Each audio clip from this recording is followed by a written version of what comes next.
It's so important to all of us at Blossom to come up to the Woodstock Farm Animal Sanctuary just to support what they're doing. You see this beautiful baby calf, Mary Beth, who, you know, because of the farm, she now has a great life, and there's so many animals here who came from having terrible experiences, and now they're just safe and happy and get lots of love, and Blossom supports this farm.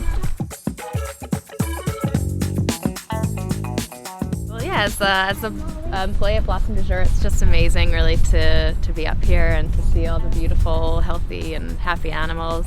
You know, I've wanted to come here forever, so it's just amazing and an honor to be here.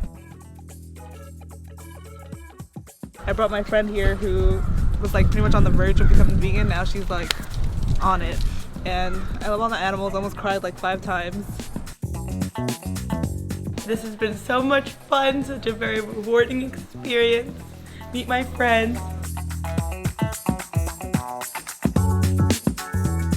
It's important to know that you can also sponsor and help out the farm by becoming a sponsor. You can go to the website and you can see how you can support what they're doing.